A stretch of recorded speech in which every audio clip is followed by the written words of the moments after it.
All right, John, I was thinking it would be interesting to talk about how you structured your class. Because I had your class in 1988, or 89, I believe, in January. So it's been a little while. And it evolved. It's a little while. It's been 3 decades. That would be a long time then. That'd be a long time.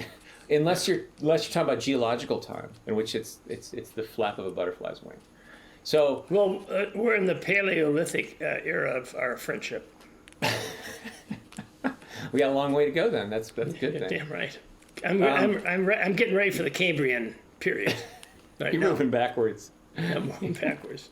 You got to get your arrows straight, or you're I'm going to my second childhood as right, Shakespeare does say in that great 7 Ages of Man speech. Yeah.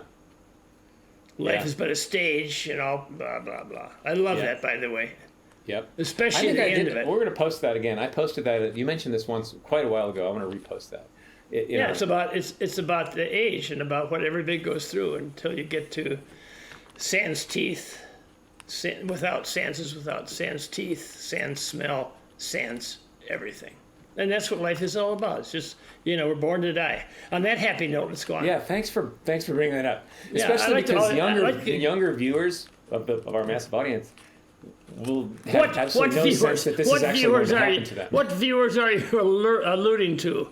In your imagination. All right, so let's say... In your alleged mind, what viewers are going to be watching this shit? Fair enough. So let's say I'm a student. I show up in the class. What happens? Like, here we are. Here's John. Shows up, big beard, lots of gesticulation, energy out the wazoo, feigned or otherwise. I think your enthusiasm was rarely feigned. That was my impression. I was always enthusiastic because I knew the value, and also I love helping people. I've always loved helping people and dogs. Yeah. But anyway. Did you have dogs in your class? I never taught English to dogs, although at one time, for about 10 years, you couldn't have dogs in the buildings at Michigan, but yet I allowed my students to sneak dogs in. And that was really fun. Oh, yeah. Oh, that's great. Yeah. I didn't have that in my class. That's pretty cool. A person doing that could actually get fired someday. I can't imagine Michigan firing. Not I, of course. I could never get fired, but anyway. So how did I do this? Well, first of all, I had in my own mind, I had a scheme of how to run my class. And so the first 2 or 3 weeks, I would go through grammar review. I use Paul Roberts' Understanding Grammar, which you probably can't get anymore. It's a wonderful book, though. Oh, somebody sent that to me. Oh, I hear your phone ring. Somebody sent me this book. Pat, get that! Understanding Grammar by Paul Roberts. It still has this sticker on it. Yeah. This John is a beautiful sent me book. That's full discusure.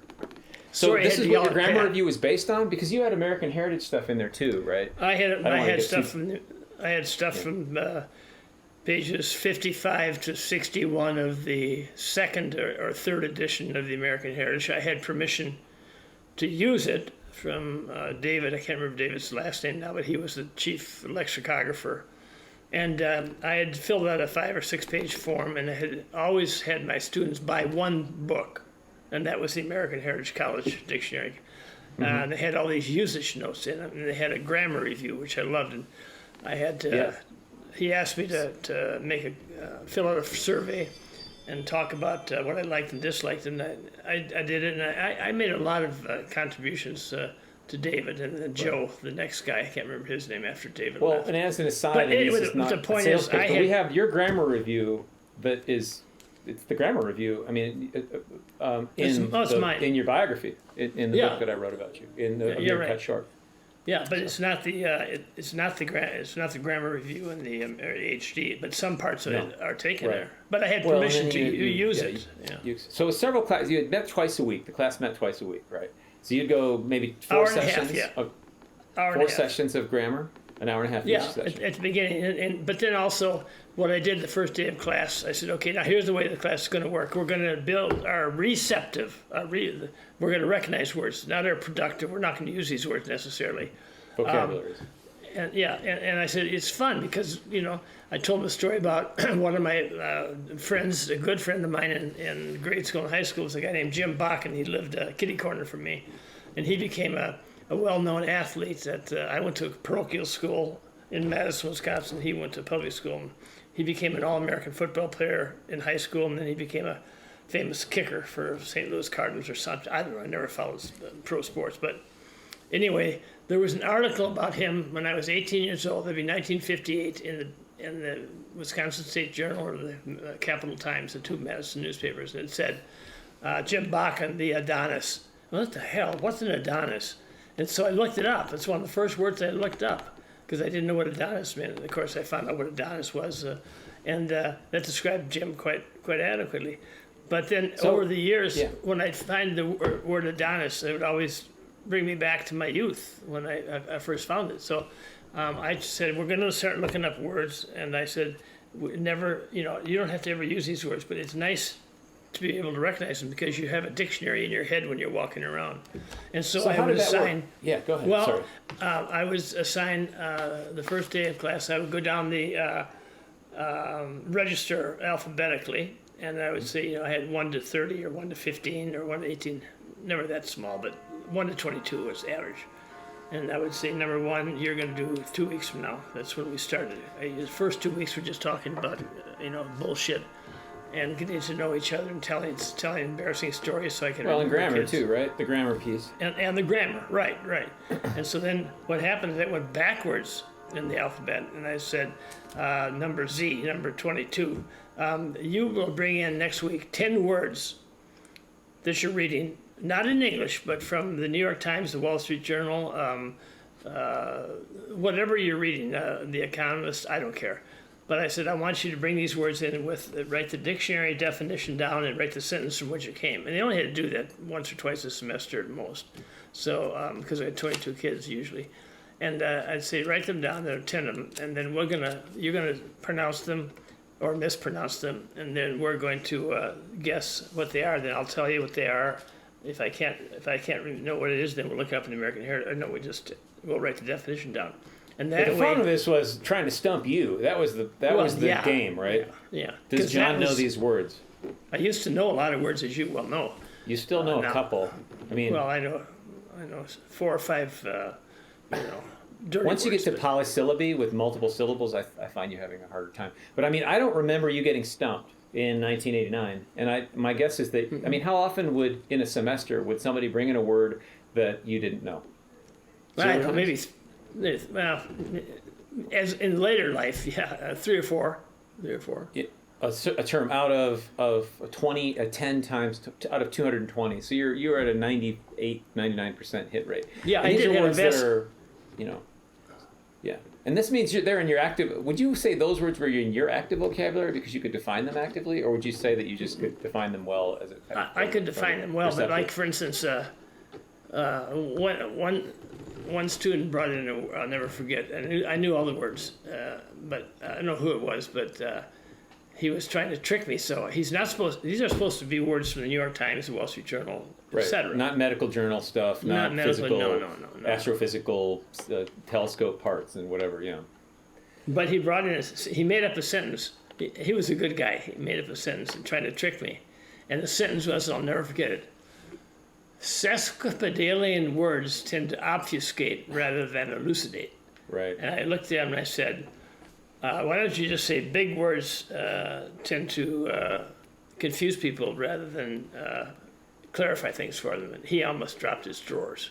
He was so stunned that I would know those bizarre words. Sesquipedalian's big. You brought that one up a few times in that sentence. I know too, and it's a good sentence actually. As a cautionary tale, like don't talk like that. Essentially, and don't write like that. No, I mean, absolutely not.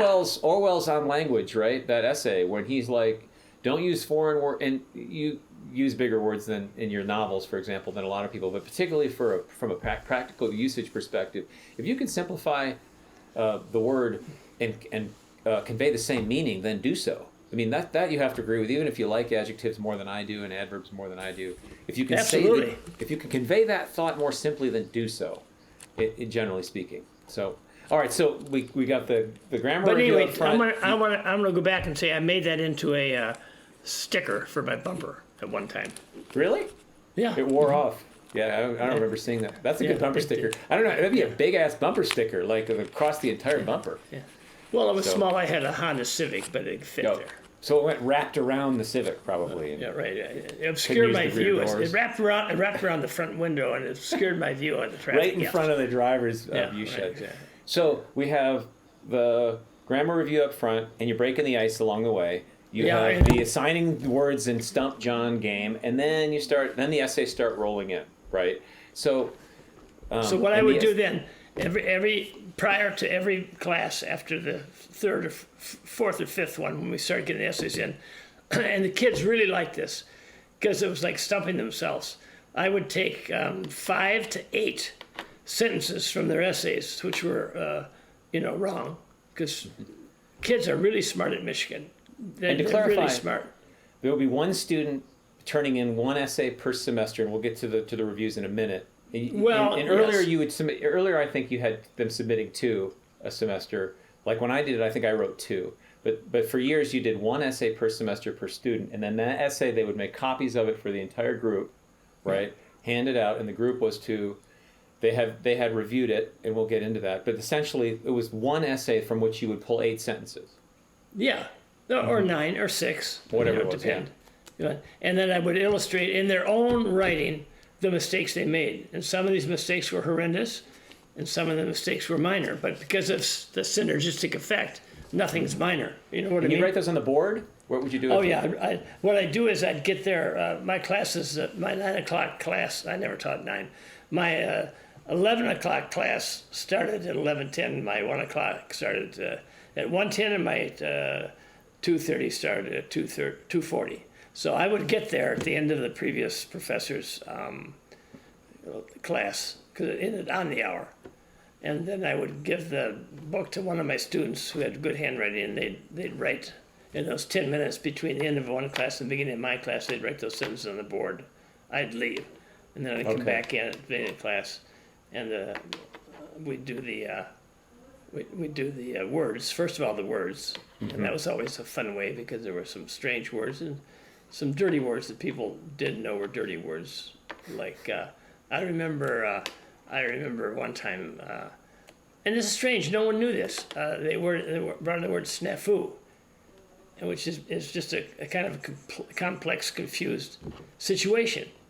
Right now, these kids are all 18, 19, 20 years old, so you'd think they knew what it meant, but it's an acronym for situation normal all fucked up, as it states that in the American Heritage Dictionary. Mm-hmm. As is also in the American Heritage Fubar. Fubar is a common acronym, means fucked up beyond all recognition. These are World War II slang terms from the Army, U.S. Army.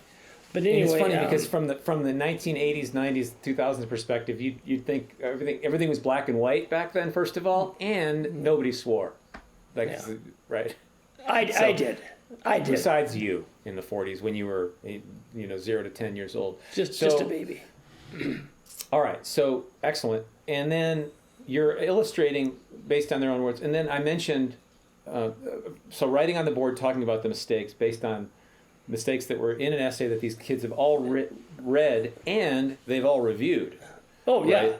Let's talk about those reviews, because that's where the majority of the writing in your class actually happened. Absolutely, absolutely. I believe that you learn to write by writing about writing, rather than talking about it. But we'd say 20 minutes, 30 minutes on the words and on interesting things about the English language, because there's always something came up every class that someone would bring up, and we'd talk about that. And then expanding our working vocabulary, our receptive vocabulary, not our productive vocabulary. And then we'd start talking about the sentences on the board. And then we talk about the essay itself for at least 30, 35 minutes. And then I wouldn't talk about it because I'd already talked about it, so the kids would talk and they'd make suggestions. And it was a beautiful example of how you communicate audience and purpose, audience and purpose, audience purpose. These kids' purpose was to help the writer of the essay being critiqued rewrite that at the end of the semester, because that was the major project. They would have to turn in the essay with improvements at the end of the semester. But the key to my class was don't ever alienate the writer of your essay, because you're supposed to help the writer, not hurt his feelings or her feelings. You see what I mean? So it taught the kids to phrase their negative comments in a positive fashion, and I think that's one of the gifts of my class, because you don't want to piss someone off. You want to help someone. And in all my years of teaching, I only had to return 2 essays, 2 reviews, because they were anti-Semitic, and I won't tolerate that. So that was it, though. And all those years, all those thousands, really, of essays I read, I only had to return 2. It was in the same class. These are the essays, not the reviews of the essays, or what? No, the essays were were fine. No, the essays are always fine. Yeah. Okay. It was the reviews. And condescending, supercilious, just mean-spirited, and completely anti-Semitic. Wow. And, well, I'm glad you returned them. Now, but no, you touched upon the reviews. I returned them, and I told them to rewrite the evaluation. Oh, is that right? Return evaluation. Yeah, and they wouldn't. Both these kids were arrogant people from wealthy families in northern Michigan, Traverse City area, and I flunked them both because they hadn't completed the course, i.e., they hadn't turned in that one evaluation because I wouldn't. So I flunked them, and it took me 6 weeks with the administration and English department to resolve this issue, because finally I was working on my my major work, my magnum opus, right, and the sense of head shame. of the head of the It's sense right of shame. here, the far Yeah. side. It's a wonderful book. I encourage the It one or is. two people. It's short. It's kind of short. It's kind of a quick read. It's only 1,400 pages. Just for Yeah. But But with the glossary, it's you're right. Anyway, I encourage the one or two people listening to this to buy that everyone book. should buy It's it. going to be a He'll send it bestseller to you someday. personally, because I think they're under your bed still or something. Some of them, They right? Where are. are They are, as a matter of fact. And of course, you better hurry, because pretty soon I'm going to be posthumously famous, and I will not be able to autograph that book for you. Yeah, you can't do that. So, but the reviews are an interesting. But I want to finish evaluations. what happened. No, I Okay, want go to finish ahead. this story. Yeah.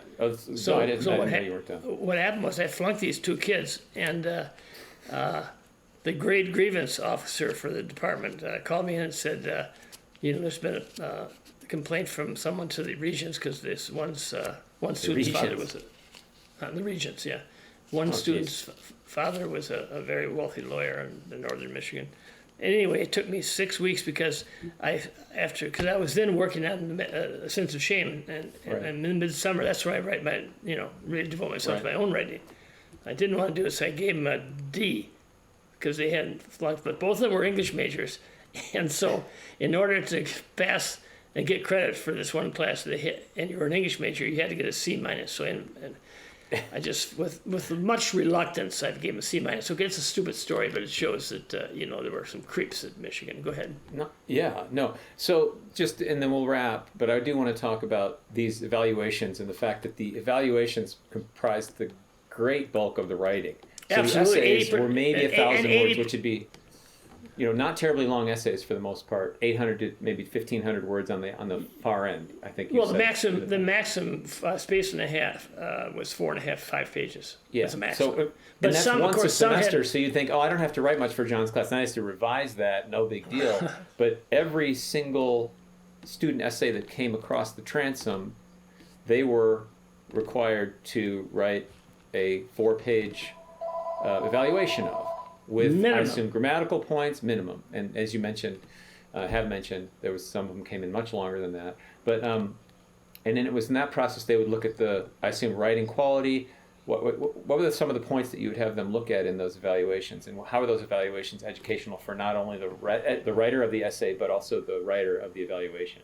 Oh, well, I mean, first of all, it was fun for me, because the students would talk sometimes about grammatical points they thought were wrong, which were actually quite right, which gave me another opportunity to teach. Say, hey, George said this, and actually he was wrong, the writer was right, and everybody giggled and laughed and looked at George. But in a happy, friendly manner, you know what I mean? Sure, You know what my class was like. We never talked down to anyone, and we never hurt anyone's feelings. I mean, you built a community in that class, and for yeah, well, however because I mean, I also said, well, at the beginning of the class, tell me something about yourself or something funny, something will identify you. Some kids told some sad stories at the beginning, but I said, and if you don't, tell me a joke, dirty or otherwise. And so we'd hear some great jokes that went. Just hold on a second. And so we were talking about, and we should probably wrap it a minute or two because we don't want to overstay our welcome from an attention span perspective. The fact that these critiques, evaluations, whatever, of their peers' essays were extremely educational for the writer. You talked about the fact that they pick out grammar issues that weren't issues or were issues, and so forth. But is it the fact that they were just thinking really hard about someone else's writing that wasn't perfect, as you'd see in a New York Times or a New Yorker, or pick your publication, that enabled that sort of learning? Well, the thing about it is, the idea behind all this was to help the writer get good, critical, friendly advice for revision when he or she wrote the essay at the end of the semester. Mm-hmm. But what made it pleasurable for me, because I just happen to like grammar, and I like to see how things are constructed and how better ways to construct something. But also, within these evaluations, it wasn't just, and I don't think I ever got any less than 5 pages. Most of them were 7, 8 pages, and there were 20 of them, so that's like 160 pages of prose besides the critiques. There were conversations, because people became friends in my class. I encouraged them to go to the bars at night, and if they didn't go to the bars, I encouraged them to at least get a fake ID so they could join the classmates. I didn't encourage them to drink, because I don't drink, but I don't make any judgments about it. But anyway, to read these evaluations, though, it became, as after about the 4th or 5th evaluation until the very last one, they became within the evaluation, and I wouldn't accept bullshit, but within the evaluations there were always tangents upon tangents where they would talk about something relating to the writer's essay that involved the critiquer's own life. I mean, one of the sweetest ones I ever got was this girl wrote about the death of her grandmother who she lived with. And this girl had written an essay about her for the class. So this, after she had written her essay, we were doing this one critique about the deaths of the grandmother and how death diminishes yet frees you because she had Alzheimer's. And this girl had written an essay about her love of chocolate. And she said, I feel such an idiot. I wrote about chocolate and you wrote about your grandmother with Alzheimer's. What an idiot I am. And I said, no, you're not. You're just wonderful.